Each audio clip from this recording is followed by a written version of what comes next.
Hello, good afternoon, and welcome to the Daily Journal's Capitol View webcast. I'm your host, Chris Kiefer, managing editor for multimedia here at the Daily Journal. And as always, we are joined by Daily Journal Capitol Bureau Chief Bobby Harrison to discuss the latest in Mississippi politics. Bobby, what's going on today? Hey, Chris, how you doing?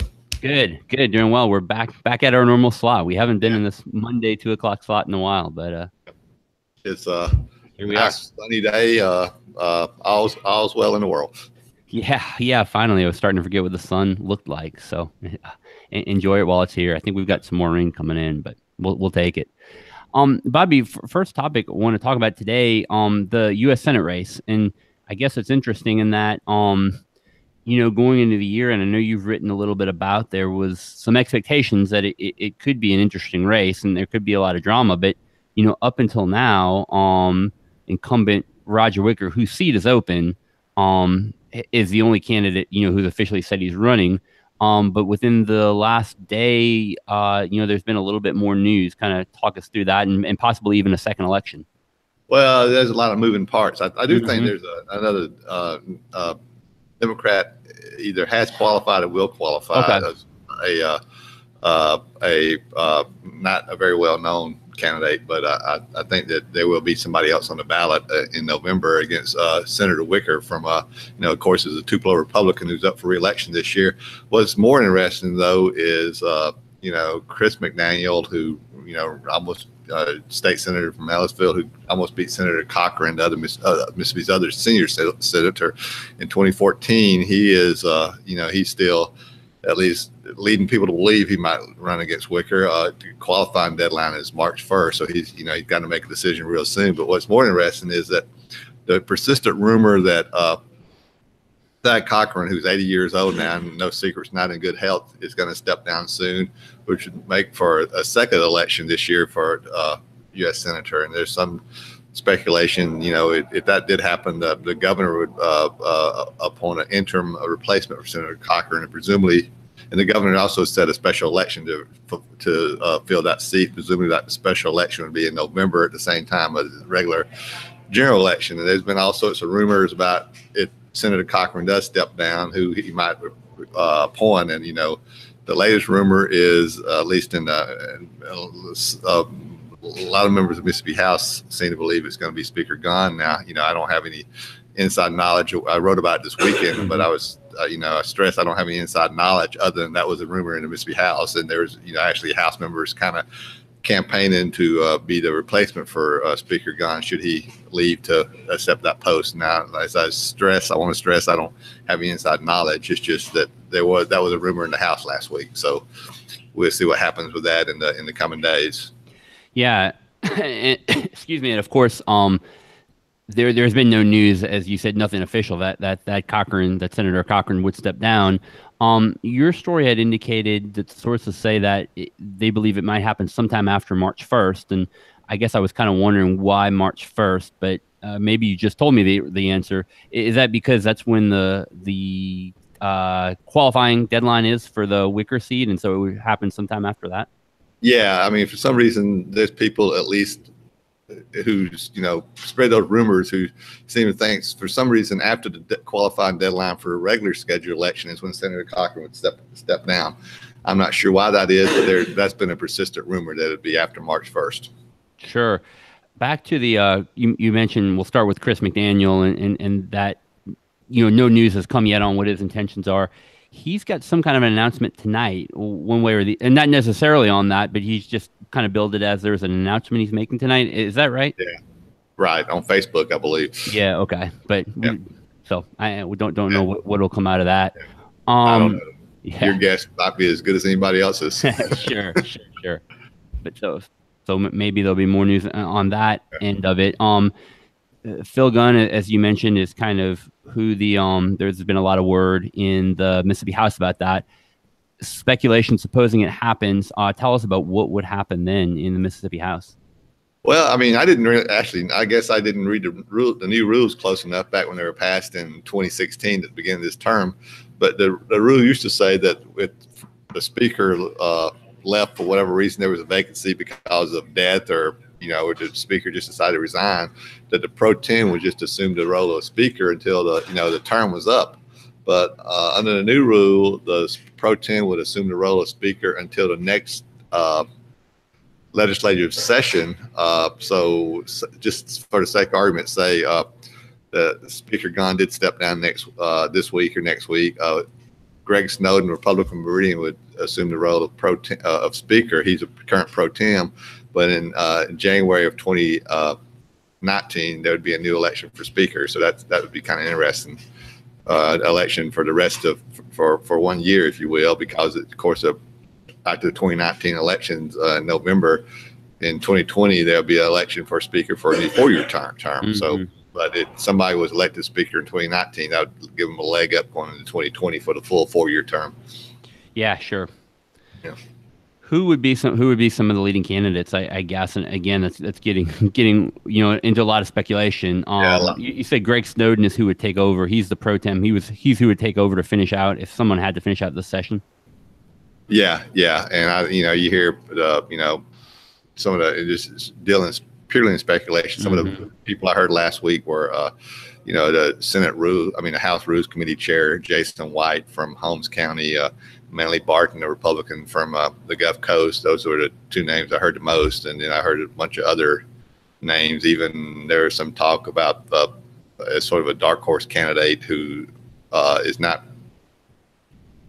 necessarily vying for the post, but some people might try to push it, would be Steve Massengale from a Republican from Benton County, who's only in his second term, but is kind of viewed as sort of a consensus builder and kind of a middle of the road candidate who would, I think the public education advocates would be really thrilled with his selection if that ever came to fruition. But I mean, like I said, we're really speculating right now.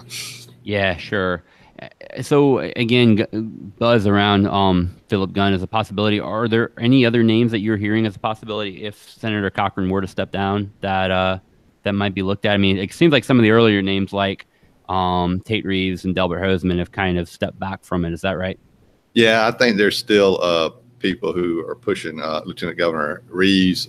He says he's sent at least sent signals that he's not interested. That he the conventional wisdom is he has his eyes set on running for governor in 2019.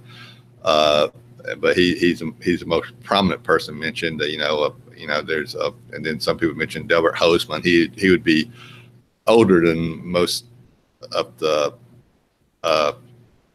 candidates who Mississippi has sent to serve in that post. And in the past, normally we sent people to the U.S. Senate who's served there for a long time. I'm old as dirt, and in my lifetime, there's only been 5 U.S. senators from Mississippi. So that shows how seldom we replace our U.S. senator. So it's a big deal when that does happen.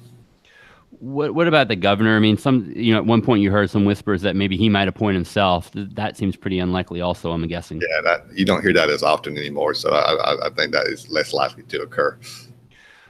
Are you seeing much on the Democrat side? I know we've talked previously. You had an article about Brandon Presley saying that he was not going to run at least for the Roger Wicker seat. I think David Barria has said that he might be interested. Is that correct? And are there other names you're hearing on the Democratic side? Well, I mean, I don't know. That's Barry is definitely a name out here. He's a Democrat, House Democratic leader from down on the coast. There's been speculation that he might run, especially if there's a vacant seat like the Senator Cochran seat. Mm-hmm. And as you pointed out, Brandon Presley, the Public Service Commissioner from up in from Nettleton, from our area, he was viewed as a possible candidate against Wicker at one point, which would be kind of interesting, having 2 Lee Countyans run against each other. Well, maybe, I'm not sure Brandon lives on the Lee County or the Monroe County side of Nettleton, but 2 Northeast Mississippians. But he made it clear recently that he was not going to run against Wicker. But he didn't answer the question about if Cochran did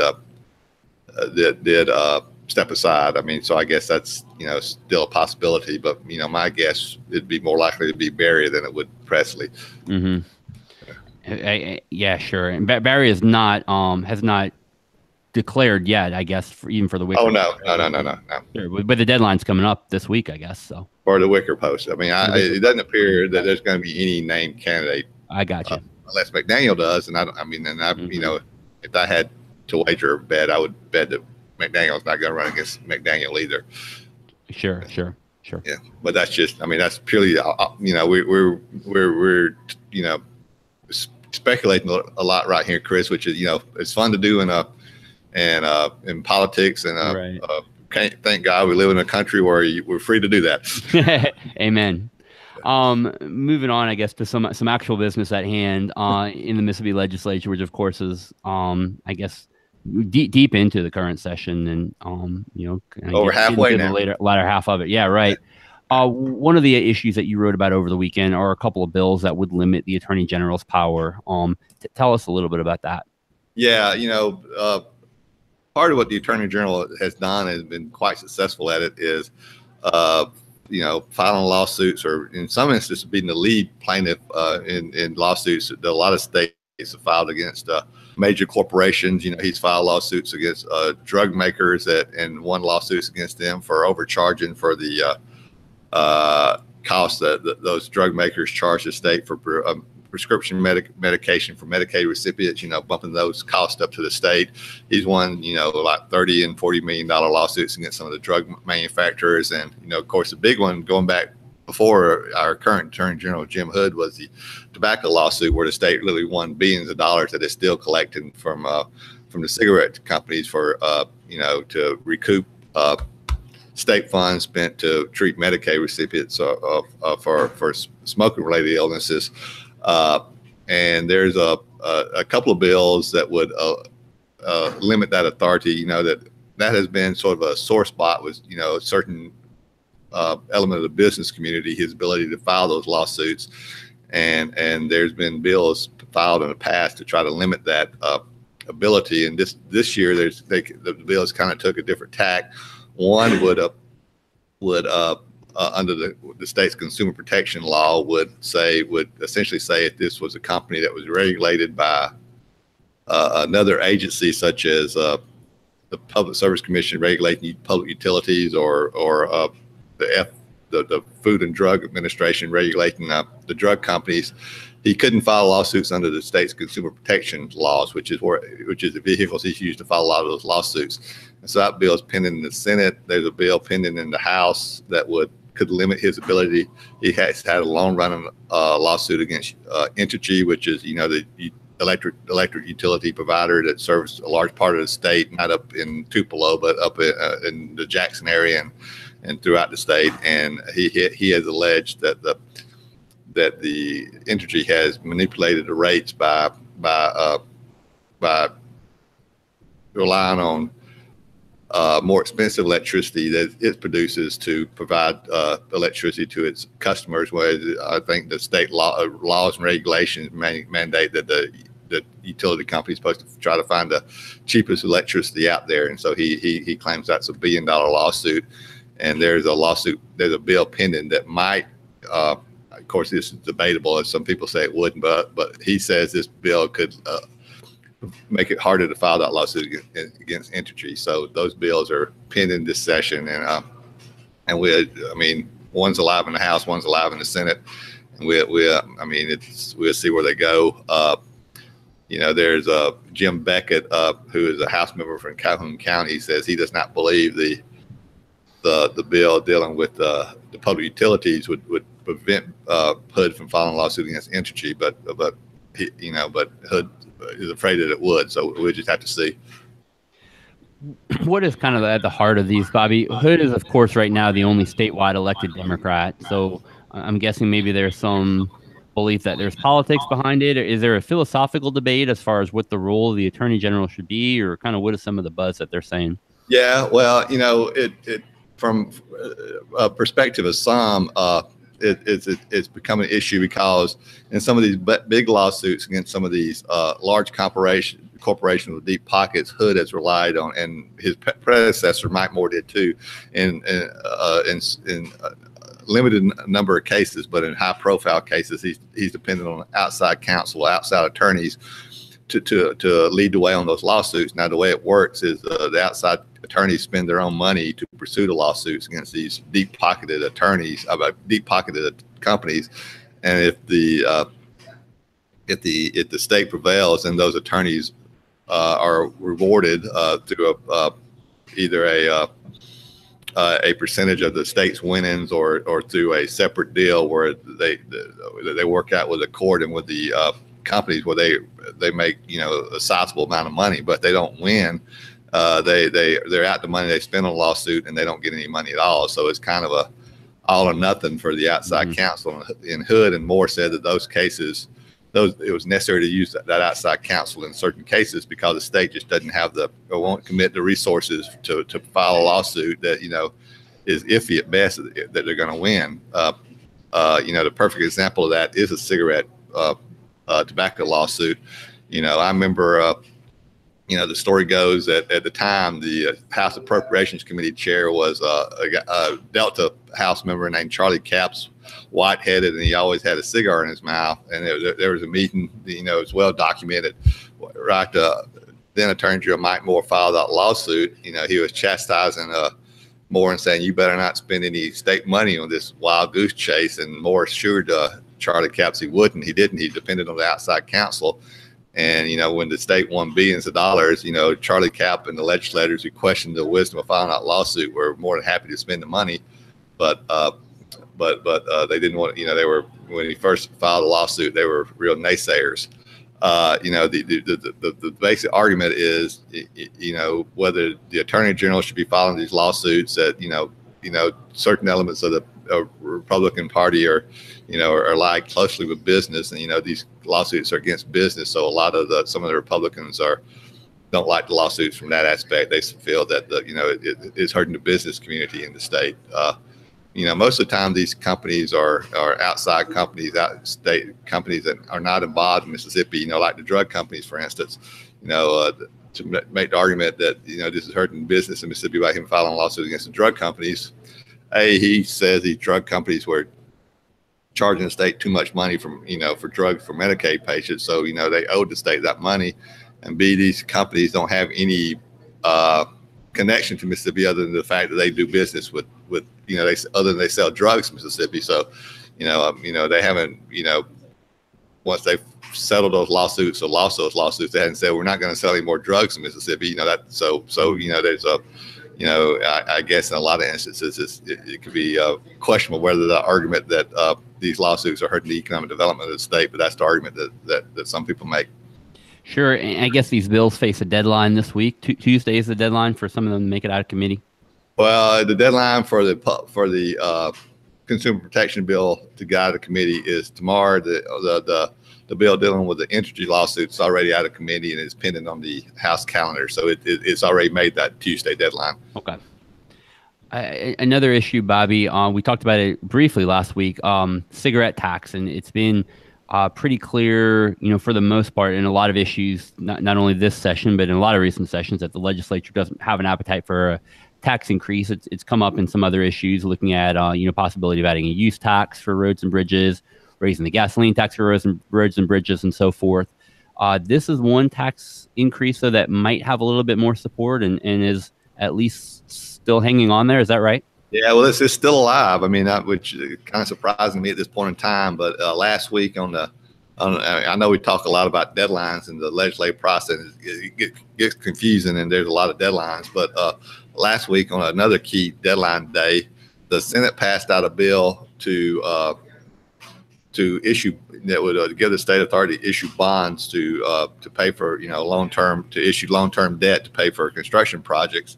And they added to that bill, the Senate leadership did, the code section dealing with cigarette tax increase, dealing with a cigarette tax. So that code section, they just put the code section in the bond bill. They didn't put language in there to raise the cigarette tax or even to reduce the cigarette tax. They just had that code section alive. And as long as that code section is in a bill that's alive, then they always have the option later in the session to insert language to increase the cigarette tax, or for that matter to reduce it if they so chose. But nobody's really talking about that. So I mean, it's kind of, you just don't put that language in a bill dealing with bonds and projects building projects on universities and community college campuses and other building projects. You just don't put language in there to dealing with a cigarette tax for just no reason at all. So that definitely provided some hope for those healthcare associations and others who have been advocating for a cigarette tax increase as the best way to curtail smoking, and which they say is costing the state money, and also to pay for healthcare, and also it's costing the state just the quality of life by people, chronic long-time smokers, being sick and not being productive as they could otherwise be. Sure, there's a lot of groups behind this bill. I think the American Medical Association and Lung Association. Lung, Heart Association. There's multiple groups pushing this bill, and including the State Medical Association, which is of course the Doctors Association. And historically, the doctors have been a pretty potent lobbying group in the Mississippi legislature. Sure. It seems like there is Republican support for this, but it seems like the lieutenant governor, who obviously has a lot of power in the Senate, is not as supportive of the tax increase. Is that right?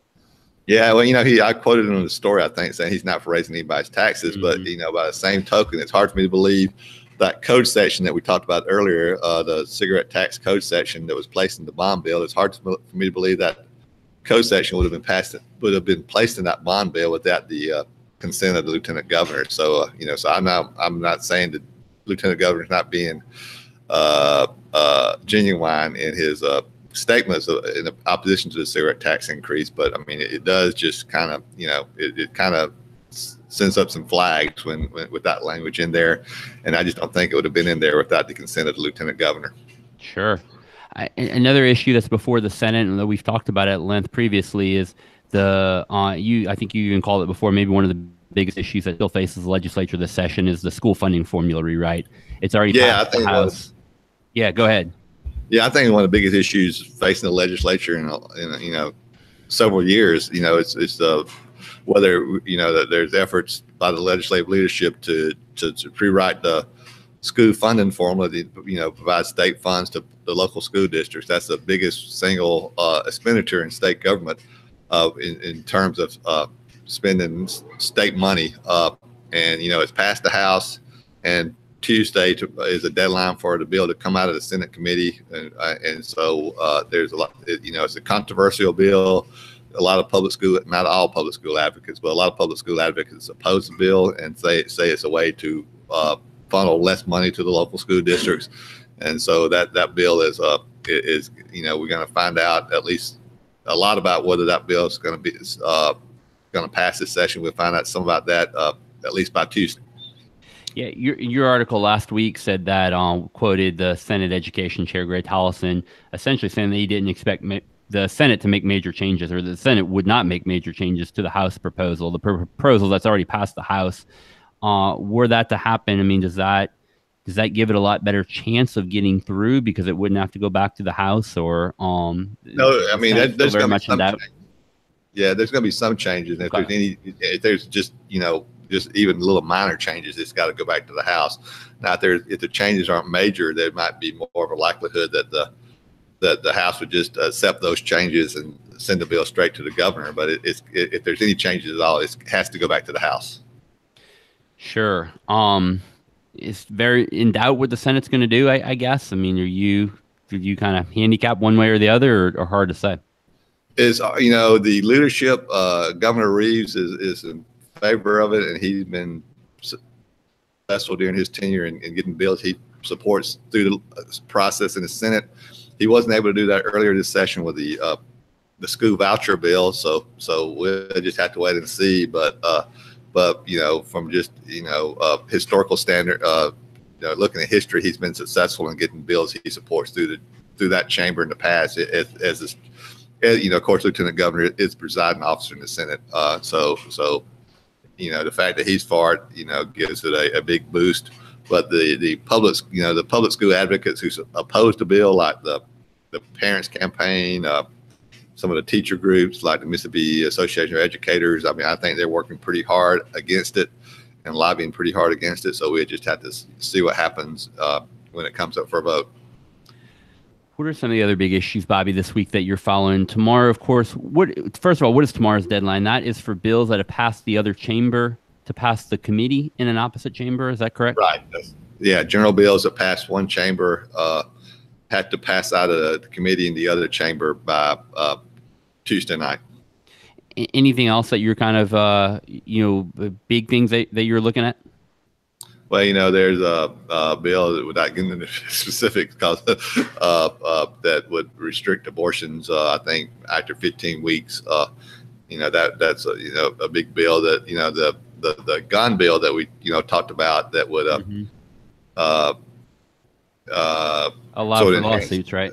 Yeah, enhance the law to make sure that people can carry guns on college campuses, or if they have a enhanced concealed carry permit. That bill created a lot of sort of red flags with universities and Southeastern Conference and others. That bill, I think, has not passed out of committee yet and has to pass out by tomorrow's deadline. Those are some of the big ones that are still pending. Sure. Well, again, you can keep up with all those by following Bobby's coverage in the Daily Journal or at tjournal.com. And that does it for another episode of Capitol View. So again, we thank you for joining us. You can catch us each week. We aim for Mondays at 2. We made it this week. Sometimes we've been on Tuesdays. It all just kind of depends on schedule in the legislature and various things. So your best bet to follow us is at the Daily Journal's Twitter account at DJournalNow. We'll always have updates there on when we're going to be broadcasting this week. So thank you for joining us. As always, Bobby, thank you. And, Hey, Chris, before you go, what'd you do this week? Go ahead. I know you got kids, so you probably just did kids type stuff. Yeah, more or less. We were just kind of around the house, did some work around the house and hung out with the kids. What about you? Well, Tupelo, I just wanted to bring Tupelo's Paul Thorne, singer, songwriter, performed down here in Jackson Saturday night at Doolin Hall, a venue here in Jackson. And it was the most people I've ever seen at Doolin Hall. Paul Thorne is a big deal in Jackson. He is in a lot of places. Right. So he put on a great show, and I just and Tupelo should be proud, and Northeast Mississippi should be proud of him. I just wanted to mention that. Yeah, absolutely. Yeah. Well placed shout out. He's done great. Someone for Tupelo to rightfully be proud of. All right. Well, thanks, Bobby. Thanks for joining us, and thanks everyone for watching. And we will see you next week. All right. Thanks, Chris.